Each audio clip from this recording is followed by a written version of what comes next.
Here we are, the final session of Chennai Storytelling Festival 2024. This is the closing session. Let's talk a little bit about the past and future of the Chennai Storytelling Festival. I was really shocked yesterday, Jeff, when you told me that these last 4 years had made an important contribution to your life.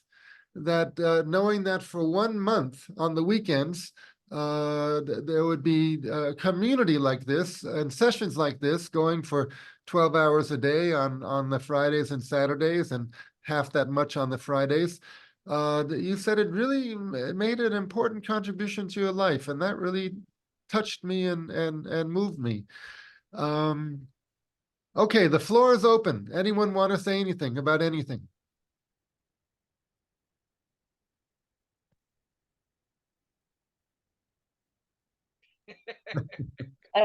If I may go ahead, I'm sorry, I couldn't switch my video on. That's okay, go ahead. I think it's been fun. I think fun is the word I would like to use for the storytelling festival.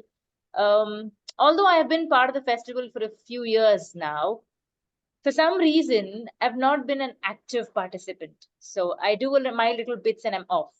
So thankfully, this year, I got to host so many of the shows. And that was an easy way for me to listen up to the stories, connect with a lot of people, something to look forward to every weekend of Feb. And yes, as Jeff was saying, for me as well, Feb means Chennai Storytelling Festival. And every weekends, I do try and keep myself free in the hope that maybe once in a while I'll be able to catch a few sessions here and there. And as I said, I'm glad I could manage it this time. So yeah, without thanking you, Eric, it was a wonderful festival. Thank you. See, the festival has a different meaning to those of us who live here in Chennai, because for those of us who live here, this is the 12th year. The first 8 years was 98% only in person, with a couple of video conferences with you, Barry, and with Tim yesterday. But until 4 years ago, it was the first 8 years was no electronics for the most part. But for people around the world, it's all about the past four years. And it seems it's made a pretty big impression in the last 4 years. Pratigya, I want to thank you so much, and Sheetal for hosting the 12 2-hour storytelling sessions. That made it so much easier for me to not have to host those sessions. You know, I tend to get burned out if I do too much, and I didn't have to do too much this time. So if we do this again, I'm hoping that you and other team members will do something like this again. Undoubtedly, Eric, I'm on board. Great. Okay, anybody else? Reflections on your experience of what happened, and any suggestions? Barry. Well, I want to turn it back to you and say, how did it feel for you? How did it compare to years past? How was attendance? How broad was attendance? How did it feel going from session to session? You know, you're the core and you had the experience of the whole thing. And so how did it feel to you this year? Yes, it went smoothly, which was in contrast to a month before the festival, my computer conked out. The circuit board, the motherboard, the essential board. And not only I didn't have a computer for a week, but a month of my work disappeared, which involved, you know, preparing for the festival. So I had my near-death moment. As those of you who have attended my story composition workshop know, that we talk about a moment of near disaster, the darkest hour, the all is lost moment, or it seems like all is lost. So I had that moment when my computer went out, but then with the help of a lot of people, including my dear people at my Apple shop here in Chennai, they got the hard very quickly. They made up some story about they needed it for a foreigner who was leaving the country in 2 days, and Apple sent it from Mumbai, I suppose, very, very quickly. So once I recovered from that, it's been pretty smooth sailing. I didn't do any major social gaffes, as far as I know, unlike in the past. And there were no big technical problems. So it was pretty smooth this year. I don't really know going forward, does it make sense? I put, I don't know, thousands of hours into organizing this and getting people to volunteer and making various websites. Does it make sense to do it? And a lot of it I just cannot delegate to anyone. I just can't, because I'm making lists. Although if members of the Chennai Storytellers group, more and more people volunteer, I'm sure I can find some things that I can ask people to do. But I guess we have to continue it, but I don't know exactly how it might be modified. My wife Magdalene keeps saying, "Come, get people to come in person to Chennai. The pandemic's over." And Barry, you'll be coming in July or August, not for the festival, but just for life. And Angela in Norway says she might get money from her government to come. Laura might come in November. So there's going to be some physical activity, in-person activity, but the problem with hybrid sessions, like we had the other day, not many people come because they'd rather stay at home and watch it at home. Well, So, huh? Go ahead. I would love to come to Chennai, Come on.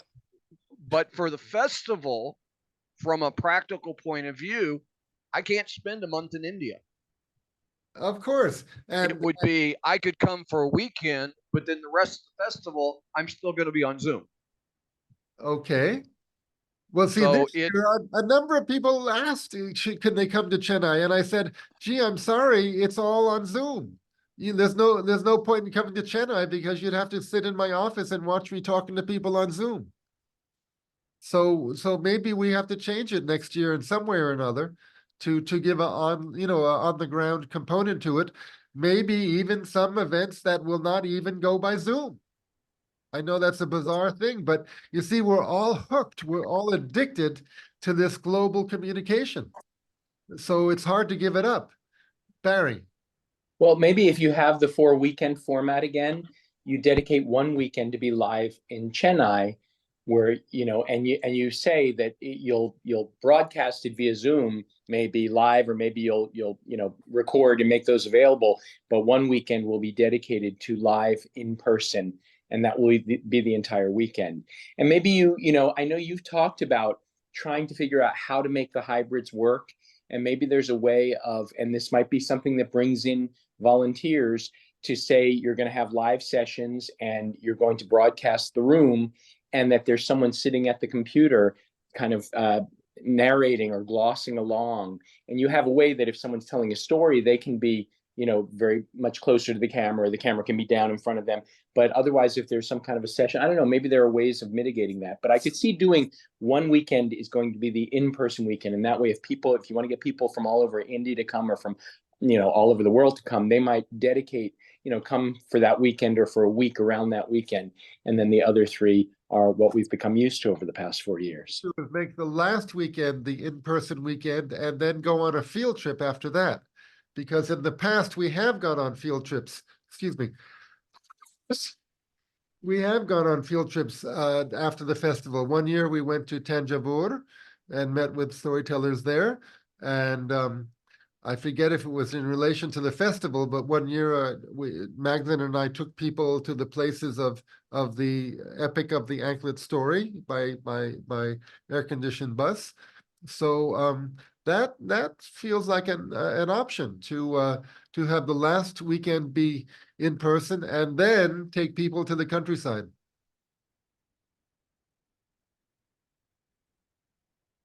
Barry?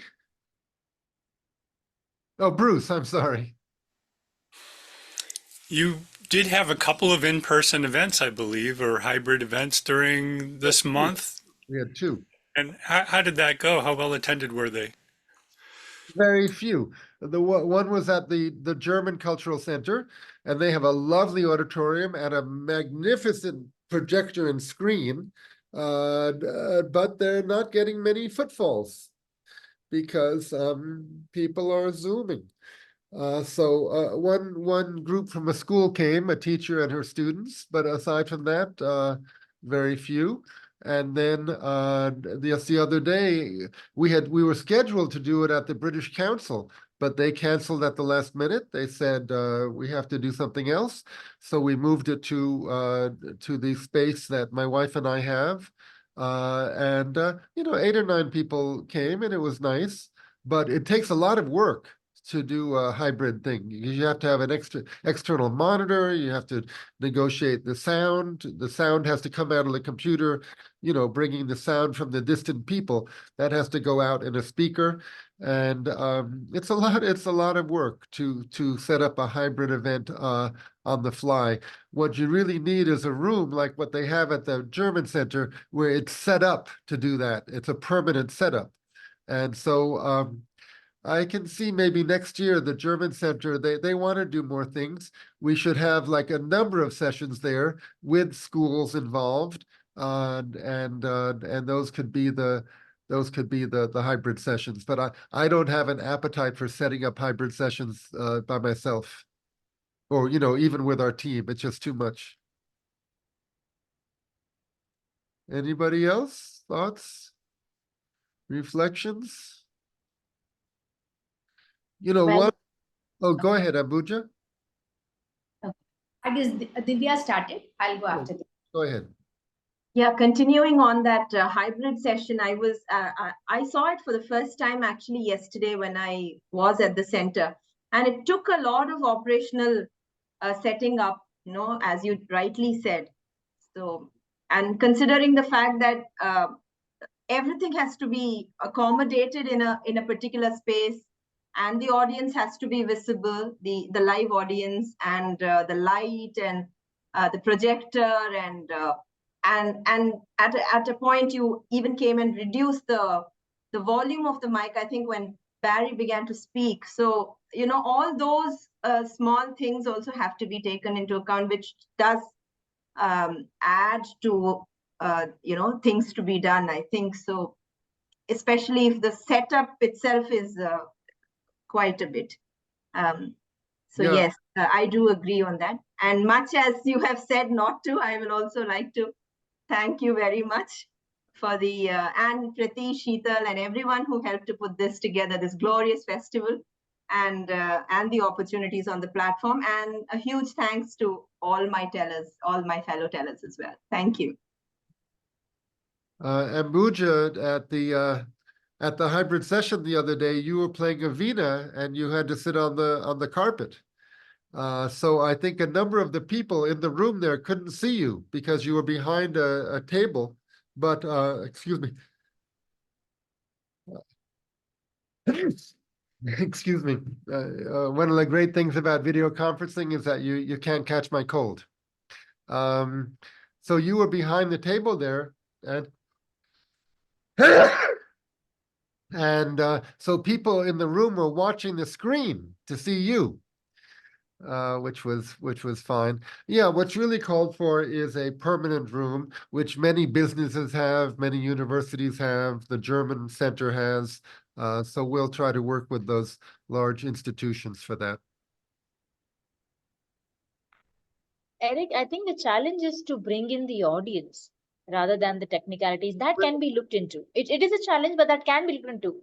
But Well, it's we it's don't about have- getting the audience in person. We have not been able to bring, especially if they have the option of watching at home.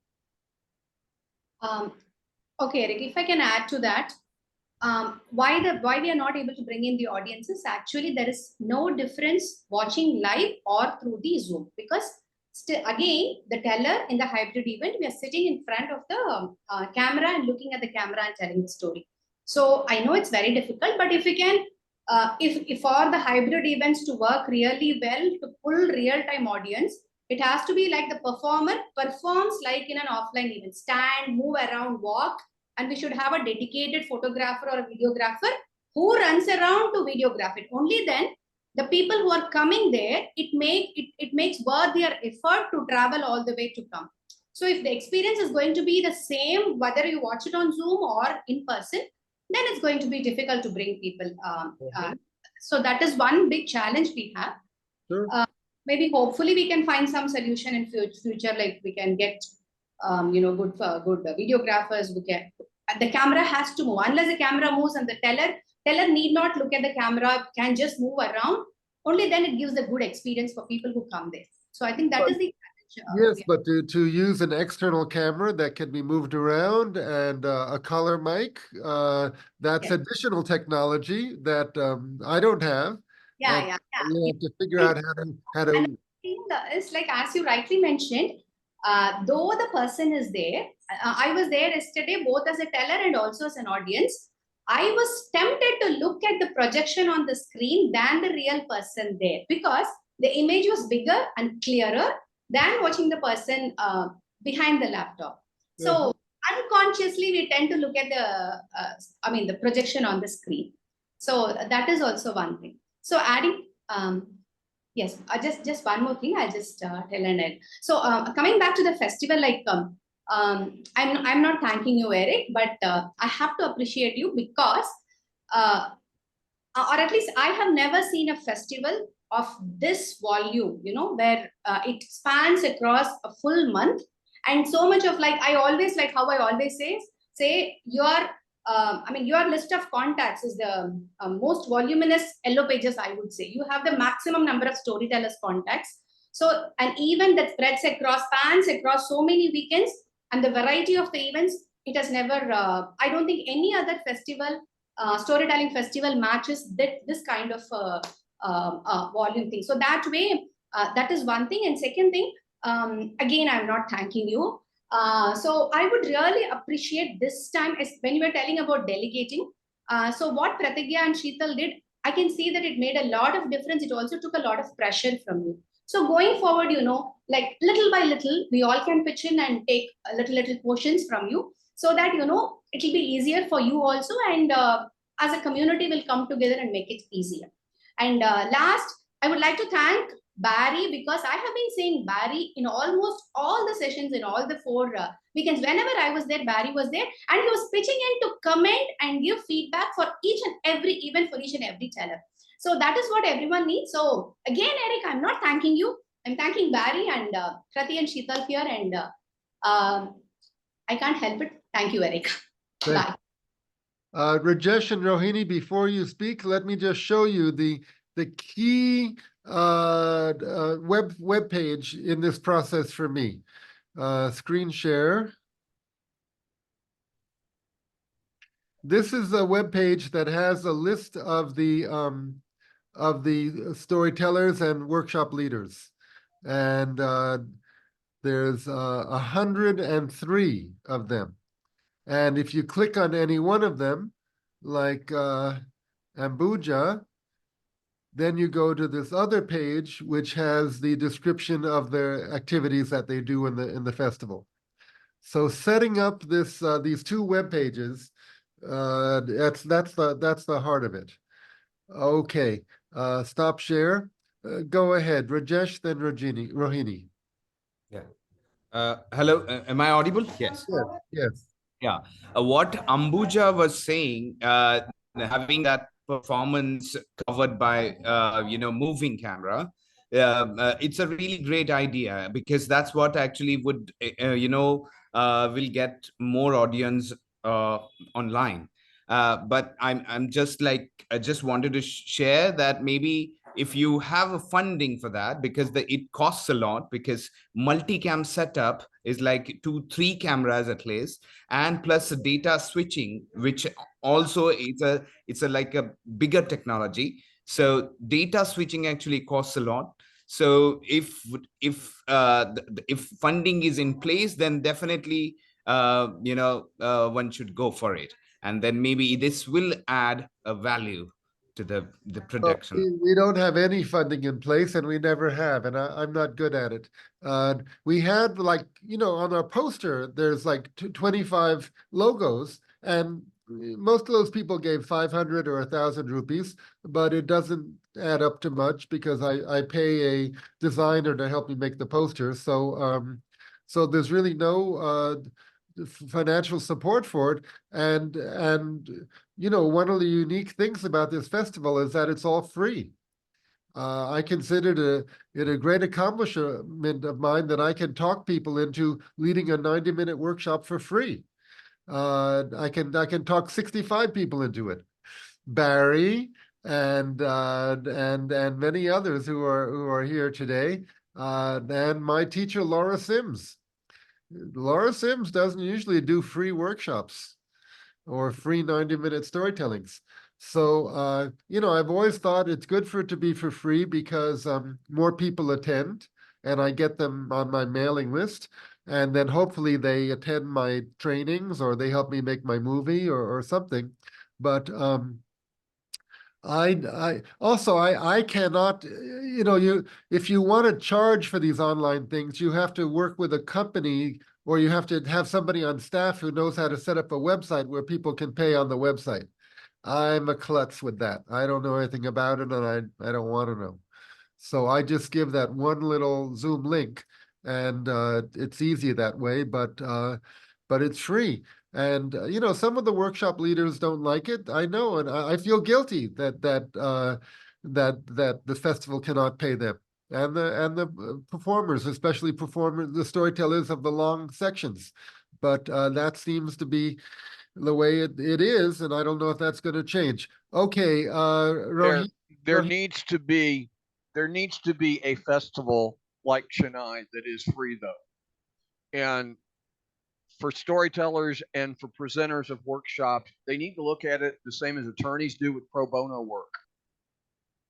There are plenty of places you can do a workshop to get paid, but Chennai opens the entire world to storytelling. Well, okay, I'm making a vow.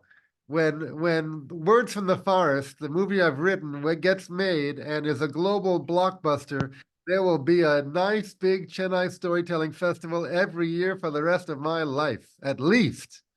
I'll work it into my will also. Okay, Rohini, go ahead. I actually don't have words, Rick. The Chennai Storytelling Festival coming to an end. I'm not able to imagine because all 3 days of the weekend, Friday, Saturday, Sunday, I would be waiting. I just took printouts and pasted on my bookshelf, looking for the workshops, highlighting them and everything. It was so immense, such a wonderful experience. I've been associated with Chennai Storytelling Festival as part of Telugu Tales last 2 years, but this year the experience was totally different. That we have performed English stories also, mythological tales, and the audience were so amazing, and it was so wide that stories reached out to such wide audience across the globe. That is so very special when it comes to Chennai Storytelling Festival. And I'm not thanking you, but I have to appreciate the threshold that you have. It's so painstaking organizing one single event, but you stretch out yourself so much from morning till night, all the 3 days, and you have wonderful team. And I can say, I can vouch in and I can contribute whatever I can do from next year, whether it is hosting, whether it is organizing, or whatever it is. I can be one of your team members. I'm into hosting, I'm into comparing and all. So I do organize various events on my platform as well. So I can do my part, whatever I can do the best. And coming to this hybrid and virtual events, I really don't have much idea. But, Rajesh ji, what about streaming onto YouTube? Usually during schools and college festivals, live would be going on, live audience would be there, and whatever recording would be there, that would be streamed live on YouTube. Yes. So if not workshops, at least if stories are streamed live on YouTube, it will be open to the audience to watch, and the performers also can with ease perform on the stage as if they're performing live. And there won't be any glitches for them. There won't be any partitions or any obstacles in between them and the audience. It will be totally free. And whatever comments audience would like to give, they would be mentioning it in the YouTube comment, say that page of Chennai Storytelling Festival. It is also a small idea like Yeah, that has been discussed, it has been suggested, but I've resisted because I have a romance with the idea of a video conference where the part where the attendees can speak and be seen. yes, yes, that so- doesn't work on YouTube. Yes, Don't feel I'm in the the TV broadcast business. I'm in yes. the video conference business.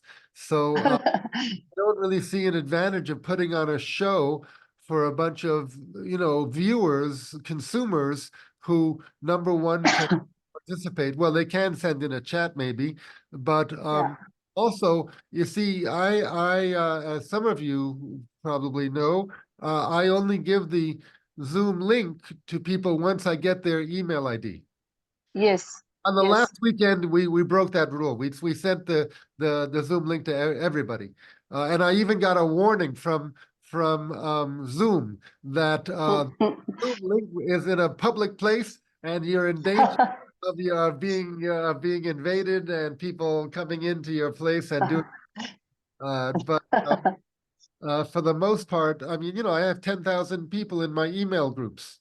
And that's the main way I communicate with people, through these email groups with their email IDs. I never got into Facebook. I never got into LinkedIn, Instagram, and Twitter. I don't even know what they are. So I'm stuck with email and Google groups. So I don't want to. I don't see the advantage of opening up to a larger audience Audience. as a broadcast. We will check it. I- We will check it, Eric. Like, how does it work? Yes, Rajesh. I have a suggestions. I mean, some of the old videos, if we make sort of a short reels or something, and it as an advertisement, if it goes on Facebook or in Instagram, there will be more people who would know about this festival. Like I got to know, but it was not visible, this festival. So to make this festival visible, we need to do some sort of a small promotions, like all the storytellers, if they try to do some small share small videos, that will be like yeah. We have a web page, the online video library. I'll paste the link into the chat section in a moment, where about half of the storytellers and half of the workshop leaders give permission for their sessions to be put on YouTube and the links to be put there. So everyone, Rajesh, you're welcome, most welcome to make a trailer or a mishmash or whatever it's called, a mashup to promote. And Pratigya and Sheetal got our Facebook festival Facebook page in order, so they can put it there. I don't understand that whole world, but we do have people in the community who do. So here, I'll go and get the address of that web page for the library. Louise? Rajesh, I really love Rajesh's idea of a trailer.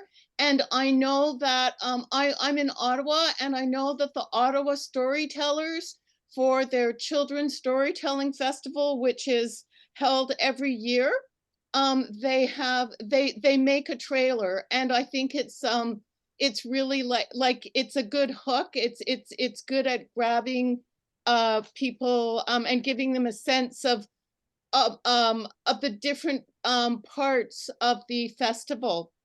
And the other thing, I wanted to say two other things. I really appreciate the USA Canada Eastern timing schedule. That really helped me because I didn't have to do any time conversions. I just have it all right in front of me using my time, and that's really valuable.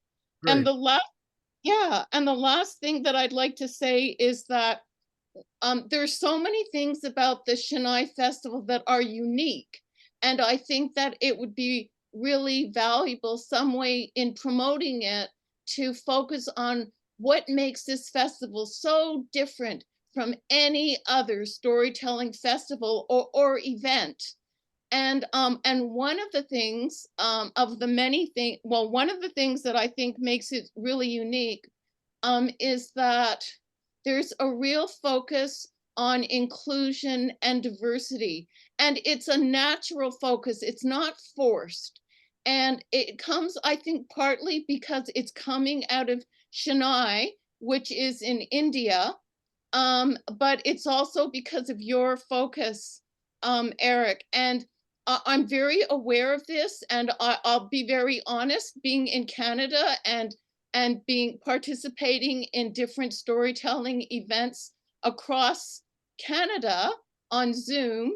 I would say that and I've mentioned it in surveys, that is a piece that is lacking for anyone to feel welcomed as a teller or a listener or participant who comes from any ethnic, religious, racial background. And you do that it just so beautifully. Thank you.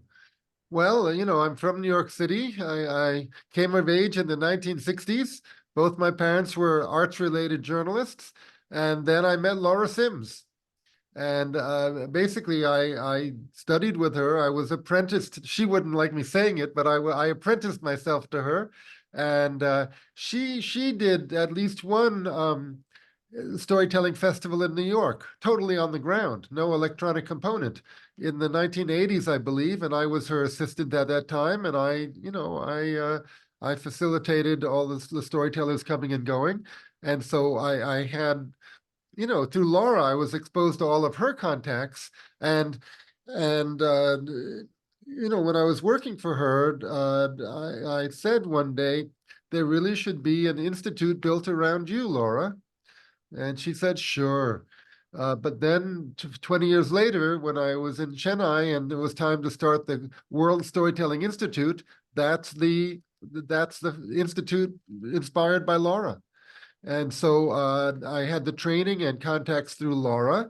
And, you know, I'm a New Yorker and an East Coast USA person. And then when I came to India, naturally, I developed contacts in India. So the festival is a combination of New York and India, basically, and places beyond. Okay, we're getting ready for concluding comments. Well, Nina. I Nina. live in a small town in the Midwest in Missouri, Okay. and a good portion of the people in this town would not be able to find India on a map, let alone Chennai. But in the last 4 years, it has become such common knowledge that when February hits, I'm going to be in India every weekend. And now people ask me, oh, how was India this weekend? How was the festival you're at? And people are actually beginning to look for India and things about India. So, I mean, there's a lot of fringe benefits to the festival that you don't ever even think about. I run a local food pantry, and all my recipients know that I spend my weekends in India in February. All right. Well, I'm delighted that we're making cultural inroads in Missouri.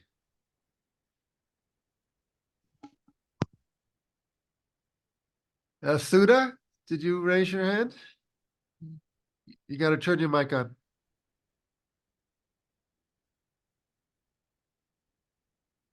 Nope, still not on. Is it on? Yes. Is it on? Yes, I just wanted to say congratulations on doing this for the 12th time and for creating such a unique model. It might be free, it's diverse, it's welcoming. I think it's one of a kind, and so you can be very proud of having achieved that. We are happy to be a small part, and also thanks to Pratigya and Sheetal for taking a lot of the load off your shoulders by hosting 12 of the performances. And so you're on to a good thing, Eric. And Facebook and WhatsApp has drawn you in this year. So who knows, next year you might be on the big movie screen and lots of other things. I'm not acting in my movie. I'm the assistant director. You can do a guest role, Okay. as is the practice in Tamil Nadu. Uh-huh. Uh-huh. And so they say the man in the guest role, well, that's Eric Miller. Well, we'll see. Okay, June. Eric. Thank you. Thank you, Sudha.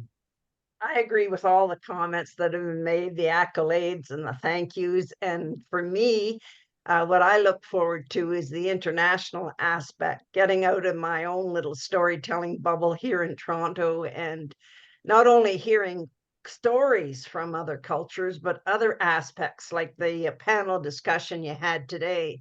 It just broadens my whole horizon, and I go to WikiLeaks and look up what I don't know, and it's just such an opportunity, and I thank you for it. But the problem with the WikiLeaks description of the Dravidian movement is that it frames it totally as an anti-Brahmin movement, where it's not just that, it's also a celebration of the Dravidian heritage. So, but anyway, Well, that's great. you can bounce down and get more information off that, and it and it certainly speaks about the women's movement and other social movements. So you all outside Tamil Nadu, you don't know what happened tonight. The lead, there are two big parties of the Dravidian movement here, the DMK and the ADMK. The DMK, which is in power now, was led by I want to give him an honorific. We call him Dr. Karunanidhi, even though I don't think he really had a PhD. But Dr. Karunanidhi passed away a couple of years ago. He was a cinema writer, and he was a longtime leader of the DMK. The longtime leader of the ADMK was Jayalalitha, a woman, and they were tremendous rivals. And there's still an intense, even though the leaders have passed away, there's an intense rivalry between the DMK and the ADMK. And it was me cleverly brought to the fore that both leaders were writers, creative writers, and they had that in common. So that discussion with Mr. TKS and Miss Uma, I'm sure it was kind of shocking to a lot of politically active people here in Tamil Nadu who never would have thought that Karunanidhi and Jayalalitha had anything in common, because they were really at each other's throats. Okay, well, it seems Nina, I'll call on you in a second, but what has come into focus is that I need to be institutionalized. No, not in a mental hospital, but in a sense of what I have done as an individual. And I'm embarrassed to say that I've done it as an individual. I like people to think that I have some kind of office help, but I don't. I don't. I slave as the office worker behind this. But it seems like now this Chennai Festival is going to be institutionalized with the help of especially those of you who volunteered tonight, and also members of the Chennai Storytellers Group, which is our group of professional storytellers here in Chennai.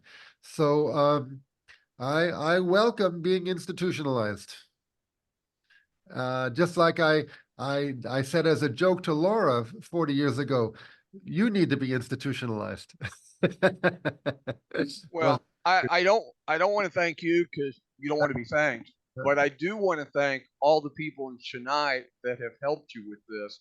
And I've got to say, Eric, having done this for 4 years now, you look a whole lot better today than you did at the end of the festival last year. Yes, even though I have a cold. It makes you don't look near as weary, you don't look near as worn out as you usually do. Having the extra help has made a huge difference. And I want to thank everybody who has helped you, because this festival means a lot to a lot of people around the world. Thank you. Nina. Yeah, I would like to thank CSF and Pratikya, Sheetal, and especially Dr. Eric, though you would not, but because it was my first time ever participating in adult storytelling. It's the first time, and I have learned a lot, met the wonderful storytellers here, and had a great time, and looking forward to learn more from all of you. Thank you so much. Okay, and you know, the series that I host on the first Monday of each month, the storytelling buy-in for adults. It'll start up again in May, and that's the same thing as this festival. It's in the format is actually the same for the it's a 2-hour session with 5 storytellers. We ask each teller to tell for 12 minutes at most, and then have a discussion for 8 minutes. And by the way, many storytellers this year went way overtime. We have to do something about that, because then there cannot be any discussion, and if it's a session with children, there cannot be any activities, and that really hurts me, because children need activities to internalize the story. But anyway, on the first Monday of the month, May through January, it'll be the same topic this coming year: growing and maturing. And I'll put out an email a few weeks from now asking if anyone wants to tell in that series, and people are welcome to volunteer. All right, that's all for me. Anybody else want to? Oh, yeah, Nina just spoke. Anyone else, or it's enough? Thank you, Eric, for the, I mean, I just can't help myself, but really enjoyed the festival. And thank you to all the helpers who really made it easy for you. And I got to, along with Rohini ji, Veena ji, and Subbalakshmi, could host a workshop. So that was special, because otherwise we've been hearing and telling stories on your monthly platform. But this was special, and that's all I wanted to tell. Thank you, everybody. Okay, thank you, everybody. The recording is going to stop in 1 moment.